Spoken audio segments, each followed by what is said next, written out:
Hey guys, welcome back to another weekly edition of the volunteer video updates. This week, it seems like it's spring outside, so I figured it would be best to go look at some flowers. I don't know about you guys, but I have been cooped up inside for too long over winter, and I need to see some natural beauty. So let's go take a look, but I think we'll start this off by following Adam on a phenology walk. Oh, hey! Hi there! So it's springtime, and spring means flowers, and flowers means it's time for phenology. So come along, let's see what we can find. Phenology walks.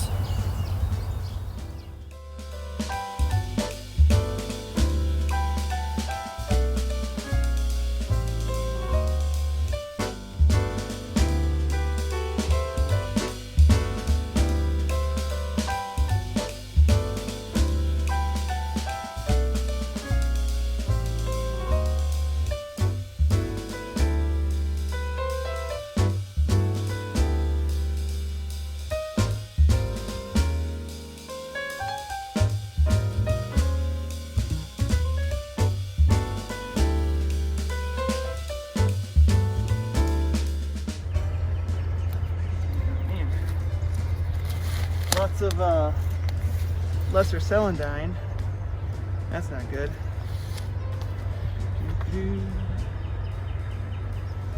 Let's see. Oh, what's this? Oh, it's our new spring intern, Lydia. Hi, I'm Lydia, and I'm excited to be at Litzinger as the new spring intern. While I'm here, I'll be working on a project looking at the connectivity of Litzinger to surrounding habitat. I'm excited to meet you guys.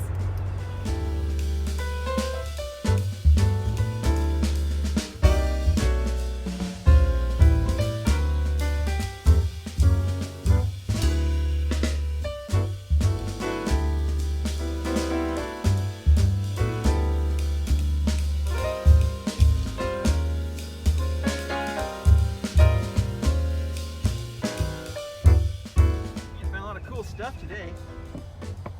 Wait a minute, what's that down there? Hi. Oh, it's our new horticulture coordinator, Allison. Hi, I'm Allison Asme. Some of you may know me as the former 2019 spring and fall intern. I'm now the horticulturist on site. You'll see me around propagating plants, working with the landscape, and just overall helping out on this beautiful site. I really look forward to seeing everybody when we're all able to get back together.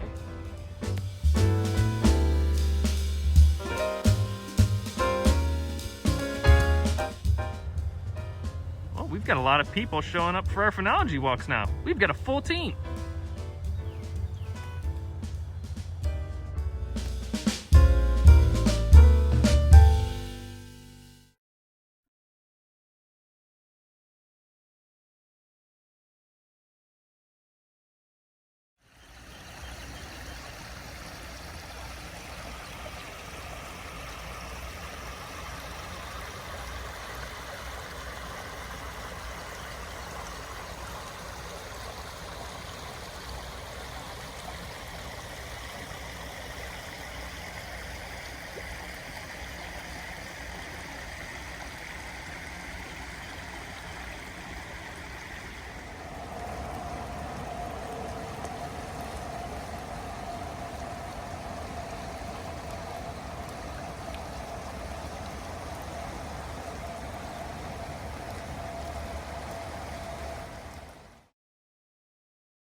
Hi, I'm Liz Hosmuller, and I'm an associate professor at St. Louis University, and I'm also the associate director at the Water Institute, which is part of St. Louis University. And we have been here at Deer Creek monitoring the stream chemistry for about 6 years now. We have several projects that we are focused on looking at how the stream responds to various human impacts. So we've been looking at salt inputs from road salting and studying that. We've been looking at how much older groundwater comes into the stream during flood events compared to how much newer water is coming in from runoff.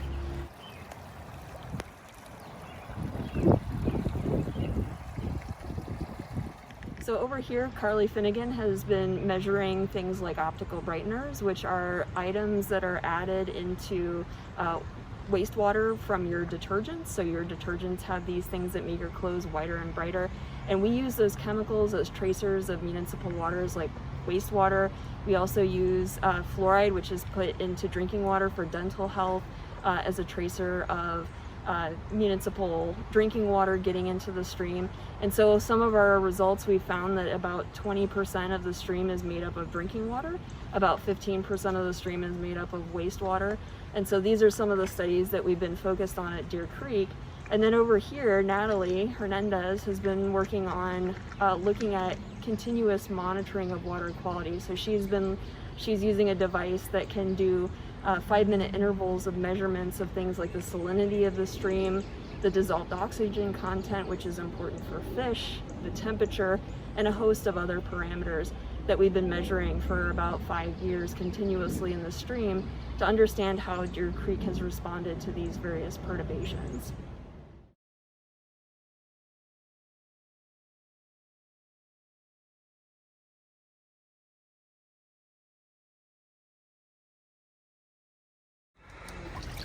Okay, so this is an EXO continuous monitoring sonde.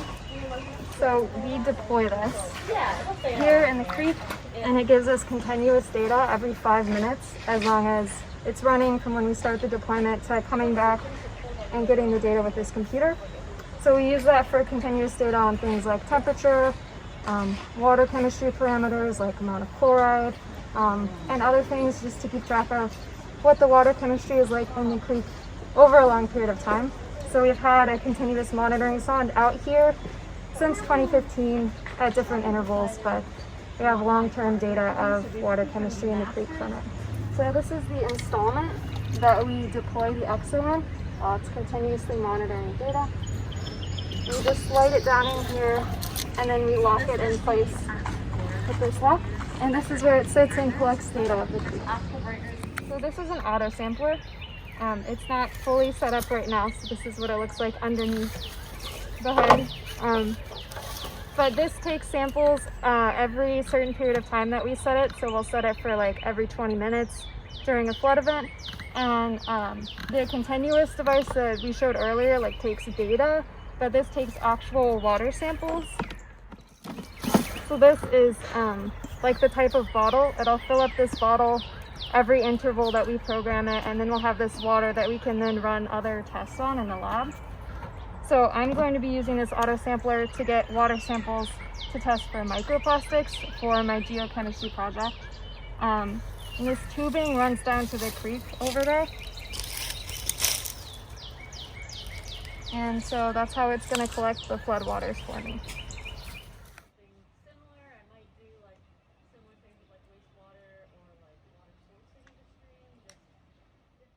One of the other things we've been working on at Deer Creek is connecting with the Litzinger Road Ecology Center so that university students can work on a class project looking at water quality at Deer Creek. So part of the Earth and Atmospheric Sciences course, Environmental Geochemistry, we've partnered with the Litzinger Road Ecology Center so that we can have those students look at data that was collected at the Litzinger Road Ecology Center, specifically here at Deer Creek, interpret those geochemical data and learn about these processes and how they happen using these real-world data sets.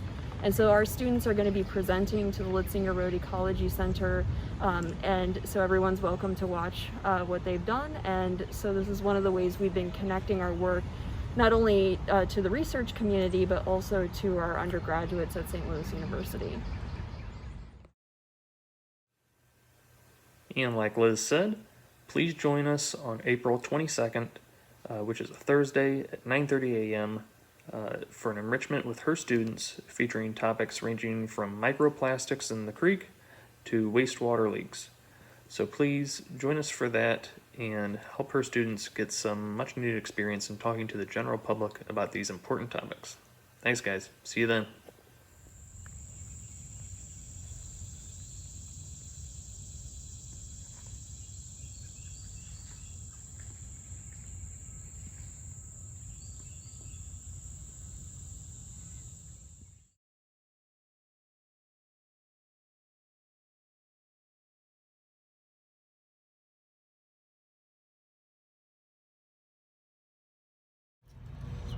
goodness, look at all of these weeds.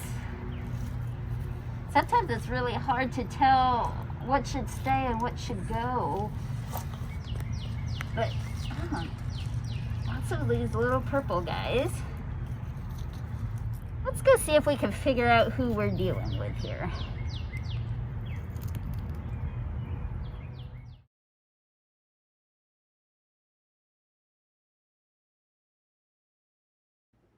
The plants we're looking at today are all part of the Lamiaceae family, which is the mint family.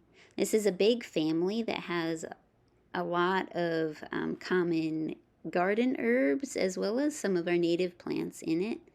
And the three we're looking at today are all introduced species, but they share some common characteristics.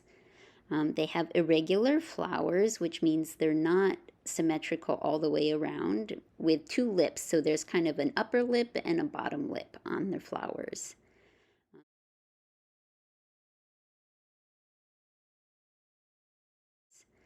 They also have opposite leaves, so the leaves grow out across from each other on the stems. And then, like many plants in Lamiaceae, all three of our plants today have square stems. Usually the first of our three little purple lamiums to start blooming in the spring. This is Lamium Purpurium, also known as purple dead nettle. So one of the first things you're going to want to look at is the plant's habit. So purple dead nettle grows in upright clumps. One of the easiest ways to distinguish dead nettle from its relatives is the purplish or reddish coloring on its top leaves. These leaves do generally turn green after a while though, so you'll need to look at other characteristics too to really help you tell. The leaves and the flowers of purple dead nettle are clumped densely towards the top of the stem, so you can see how they're all really bunched together there, which is different from the other plants we're looking at today where they're more spread out. Notice too that the leaves are pointy at the tips, which is a pretty good distinguishing feature. The leaves farther down the stalk are a bit rounded and have long petioles, which is the leaf stem. This part of the plant looks pretty similar to henbit and creeping Charlie, so you want to make sure you're looking more at the top of the stems for the best identifying features. Our second bloomer is Lamium and Plexicollie, commonly known as henbit. So like purple dead nettle, henbit grows in upright clumps. And as you can see, the tiers of flowers and leaves on henbit are more spaced out than they are in dead nettle. And you can also easily see the flower buds, which are a dark pink, almost red. The flower buds on purple dead nettle are usually pretty hidden in all those leaves. One of the main identifying features that I look at, though, for henbit are the upper leaves. And these leaves are very round, and the ones near the top are completely sessile, which means they clasp the main stem without any leaf stem. Usually the last of the three to start blooming, our final plant is Glaucoma Heterocya, or creeping Charlie or ground ivy. It's not in the Lamium genus like the other two, but it is still in the Lamiaceae family. One of the easiest ways to tell creeping Charlie from dead nettle and henbit is that it creeps. It spreads by runners, and the stalks are generally shorter than you see in the other two. They also don't have the distinct tiers of flowers and leaves that you see in henbit or purple dead nettle. The leaf shape is closer to henbit in that it is rounded, but they have longer petioles even towards the top of the stem. The flowers tend to be a little bit more purple, while henbit and dead nettle tend to be a little bit more pink in the flowers. Plants in the Lamiaceae family often have fragrant leaves and stems, which is why so many of them are used as cooking herbs. Of the three we're looking at, though, creeping Charlie is really the only one that has much of a scent at all. So if you spend any time weeding or mowing over it, you'll smell it. I think it smells a little spicy, kind of like oregano, but it also smells a little rubbery like tires. So next time you see some, break some off and see if you can describe how it smells. So to review, here you've got a picture of all three of them right next to each other so you can see their different shapes and growth forms. And here are their different leaves and flowers, and you can see how they come out from their stems. So I hope this helps you and gives you a little more confidence when you're in your yard and garden, and happy weeding!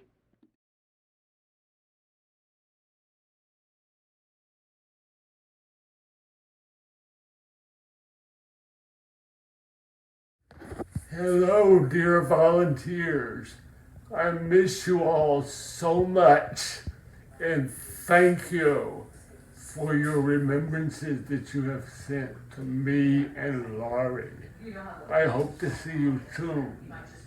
In the meantime, please enjoy these peaceful video clips from the Botanical Garden of some blooms that you may have missed.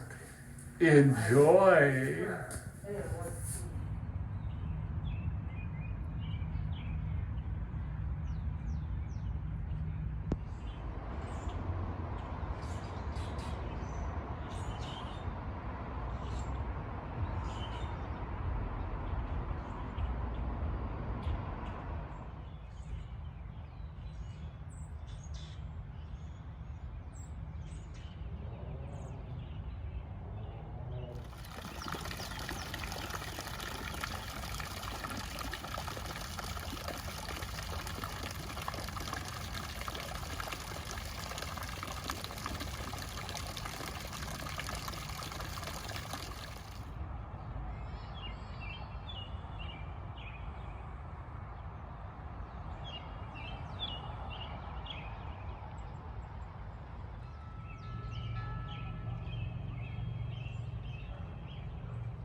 I'm doing a terrible job.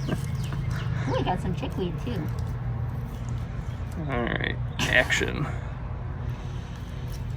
Oh my goodness, look at all of these weeds. Stay for flowers.